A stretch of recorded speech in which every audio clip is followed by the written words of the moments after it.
exciting is it to be around this young talent in Embiid and Simmons? Oh, it's great. That's one of the reasons that I wanted to come to Philadelphia in free agency, was just to be able to play with these guys and join a team that was on the rise. JJ, and another thing that you said was kind of one of the driving reasons to come to Philadelphia was your fit within the team. Yeah. Coming to the halfway point of the season, do you feel it's kind of living up to your expectations? Has it been better than you expected? I think it's exceeded my expectations. It's been a very fun season. There's been one rough patch where I think we lost 10 of 12, but we've seemed like we've got back on the right track and playing well. But this has been just an incredible experience for me, both as a player, a teammate, and just getting to know all these guys. It's been great. JJ, you mentioned that losing stretch just then. How important was it for you as one of the veteran guys to really boost the younger guys in the locker room? Well, I think it was important for me to play well too, more so than anything. I think when we hit our rough stretch, Joe missed some games, Cove I think missed a game or two, TJ missed some games.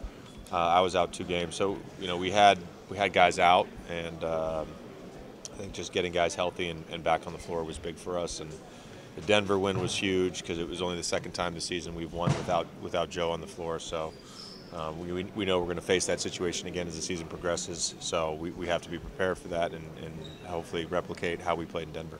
JJ, what is the secret of your shooting mechanic? Mechanic-wise. It's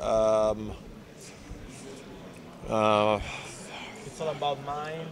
The mind plays a big role in it. I think the visualization part of it. There's a feel. I always compare shooting to sort of a golf swing if you've ever played golf. There's a muscle memory and a sort of muscle sequencing that happens when the shot is perfect. And even in an imperfect environment like an NBA game where there's 9 other people on the court, if you can replicate those muscle mechanics, then the ball has a good chance of going in. JJ, welcome to London. Thank you. I just wanted to ask, this is being billed as a home game, but you guys aren't at home. What does it mean to you that you haven't got your sort of core fan base? Obviously, you guys play road games all the time, but is there something that you've got to deal with differently, and how can you utilise that to your benefit? First of all, we are certainly going to miss playing in front of our home fans. They've been terrific for us. But the environment, I think, in the O2 will be great, and I think we'll be able to feed off of that energy.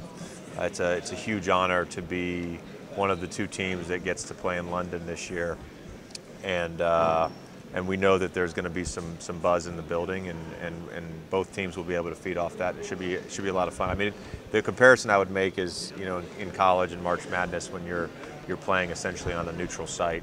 And in the Sweet 16 or the Final Four or something like that, and there's an atmosphere. It's just not necessarily what you're used to. Brett said he pays attention to the Celtics more than other teams. As a player, do you look at this team differently? Same division? No, I don't. I see them as every other team.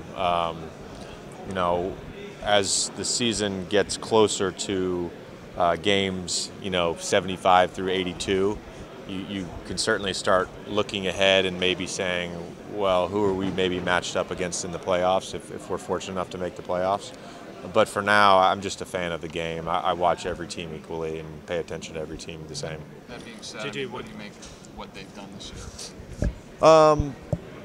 It's been one of the I think surprising things in the NBA, especially given how their first 5 minutes of the season went. Kyrie's been great. Horford's been great. Their young guys have all made big leaps, and Brad's obviously a great coach. Over the course of your career, international players have become a more common feature in NBA rosters. How has that changed the dynamics in the locker room or even the style of play in the league overall? I haven't seen any change in the dynamics in the locker room. Generally speaking, you maybe have 1 or 2 guys on the team. Potentially, maybe more if you're San Antonio. But for the most part, my teams have always had, maybe 1 or 2 guys.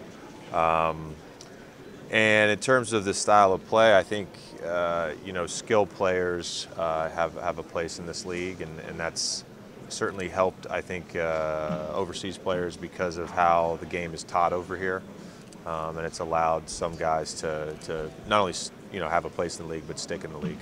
How much is Thanks, important JJ. for a young team like Philadelphia to have in the roster some players with more experience like you or Amir Johnson? I think it's important. You know, there's got to be some sort of guide to show people the way. I think in all walks of life, elders are really important because they've experienced it, and you know, everybody talks about veteran leadership. You know, I don't even know what that means because it means something different to everyone.